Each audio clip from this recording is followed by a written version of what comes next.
Hello mga kapwa ko OFW. Naranasan din nyo ba or may experience din ba kayong magdadala kayo ng mga pasalubong pabalik sa abroad ngunit ito ay na-hold sa immigration o kaya sa check-in baggage? Masakit sa pakiramdam ang maiwan ang mga pasalubong na sana ay dadalhin natin pabalik sa abroad. Kadalasan ang mga pampasalubong na ito ay na-hold dahil sa sobrang bagahe.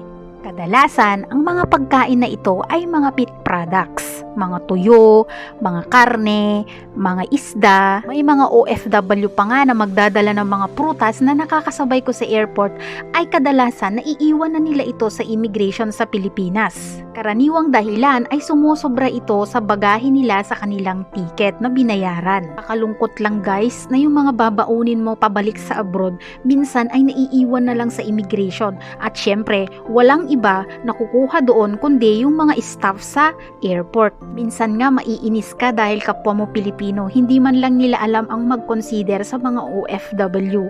Lalong-lalo na kung konting kilo lang ay hindi man lang nila i-consider para sa iyong hand carry at madala mo ito pabalik sa abroad.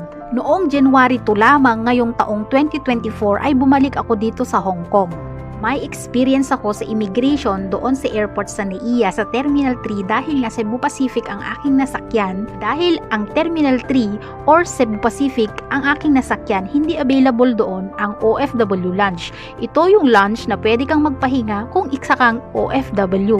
Ito ay available lamang sa Terminal 2. Kaya naman guys, napagod ako ng sobra sa aking biyahe pabalik sa Hong Kong noong January 2 sapagkat bukod sa wala kang matutulugan, sa upuan lamang ako natulog. So mayroon lamang akong 4 na oras bago maantay ang aking flight kinaumagahan ng alas 7. Bukod sa nakakapagod din, na-experience ko din ang hindi ko makuha ang OFW terminal fee refund dito sa Terminal 3 dahil wala palang refund dito sa Terminal 3. Ito ay available lamang ulit sa Terminal 2. Kaya mga kababayan ko, pinapaalala ko sa inyo na kapag kayo ay kukuha ng terminal fee refund, hindi po ito available sa Terminal 3. Diyan, hindi ko rin nadala yung mga snacks na dapat ay dadalhin kong pampasalubong sa aking alaga. Ang senaryo ng aking karanasan ay ganito ang nangyari. Pagkagising ko ng madaling araw alas 4 dahil alas 7 ang aking biyahe, pumunta agad ako sa check-in.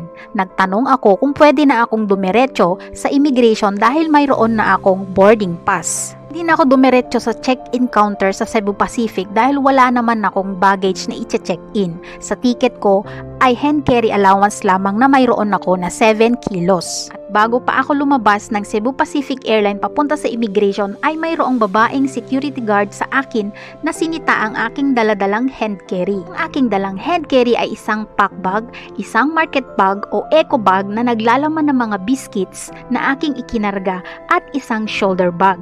Nabihan ako na hindi pwede ang aking dalang hand carry dahil malaki masyado. Sinabi sa akin na ang eco bag ay kailangan ko itong bawasan at ilagay ko sa isang pack bag. Ang ginawa ko naman ay nilipat ko ang ibang laman ng eco bag na naglalaman ng mga biscuits sa pack bag. Kado daw kasing malaki ang eco bag na daladala ko. Kung plastic lamang ito ay pwede kong ipasok. Baka daw kasi sisitahin ako sa immigration at pagbabayarin ako ng 3,000 pesos. Noong nailipat ko na ang ibang laman ng eco bag o market bag sa isang pack bag, sinabihan pa rin ako na malaki pa rin ito at hindi pa rin pwedeng ipasok sa immigration. Pagbumultahin daw ako ng 3,000 pesos. Tinanong ako kung ano yung laman ng eco bag na iyon at sinabi ko na mga biscuits lang, mga merienda. Sinabi sa akin na malaki pa rin, hindi pa rin ito pwede sa immigration. Nagtataka ako at konti na nga lamang ang laman kung bakit ayaw pa rin niya akong palusutin. Sa inis ko, sige, iiwan ko na lang yung mga ibang biscuits dito, sabi ko sa kanya. Ang sinagot sa akin, 3 daw kasi yung daladala kong hand carry, may sling bag, may eco bag at pack bag. Na kung tutuusin, ang kilo ng mga hand carrying daladala ko ay hindi ito lalagpas ng 8 kilograms. Masama ang aking naging pakiramdam noong nakabalik na ako dito sa Hong Kong dahil yung mga snacks na gusto kong ibigay sa aking alaga ay hindi ko na ibigay. Pinakinabangan lamang iyon ng mga staff sa immigration sa airport sa Pilipinas.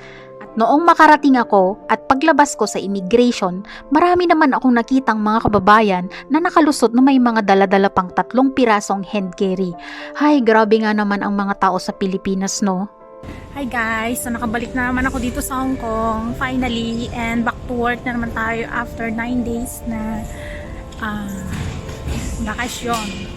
So guys, ang pagbalik dito sa Hong Kong is yung pabalik sa Pilipinas is same ano lang guys, same requirements, e-travel pass, OEC ticket, and then prepare nyo po yung contract ninyo with valid visa.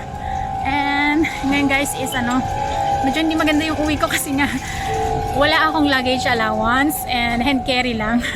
Sumobra yung mga dala kong snack, kaya may dalawa akong dala, and then yung pack bag ko na malaki is ni-reject ng Pilipinas sa Philippine Immigration. So sayang yung mga snack na ibibigay ko sana sa alaga ko. So anyway, yun lang polvoron ang nakuha ko, and okay lang yan. Next time alam ko na. Kasi nga guys, ang alam ko is wala akong masyadong dala, kaya hindi na ako nagpa-luggage allowance sa madam ko, and di ba asahan na marami na pala yung nabili ko, and ayan kung bakit dalawa kasi itong dala ko. Ito medyo nalakihan kasi sila dito sa isang bag, and dito sa packbag ko is masyado daw malaki. Ano ba yan naman, Pilipinas, hindi mo lang yan kinonsider dun sa immigration. So nanghihinay ako sa mga biscuit na dala ko, yung cupcake, Hansel, ano pa yung mga yun, yung ibigay ko sana sa alaga ko. So anyway, meron naman yung polvoron dito na 5 bucks. So yun lang yung nakuha ko guys, kasi nga hinako, grabe. So yun lang, and yan, reminder guys, kapag wala kayong mga luggage allowance is isang hand carry lang ang allowed nila doon sa Pilipinas. So depende po yan sa magche-check sa immigration. So yun lang guys, and hindi masyadong walang masyadong restrictions. Aside lang dun sa, bukod lang dun sa may sa Pilipinas yung kapag wala kang hand carry. So that's my experience is napaka disappoint ako kasi iniwan ko yung mga snacks na sana is ibibigay ko sa alaga ko. Anyway, ang gagawin ko is pupunta na lang ako sa Central at bibili na lang ng snacks, kasi nga yung cupcake na inaasahan niya at saka yung Dunkin Donut hindi ko rin nabili kasi wala palang Dunkin Donut sa airport kasi nga Terminal 3. And yan, maging wag tayong kampante kung wala tayong luggage allowance. Sa mga hand carry natin kailangan isa lang, and yung isang sling bag pwede na yun. Ay nako. So that's all guys, and pabalik na ako sa aking work, and have a great day. Ayan, balik na ako. Oh, bye-bye.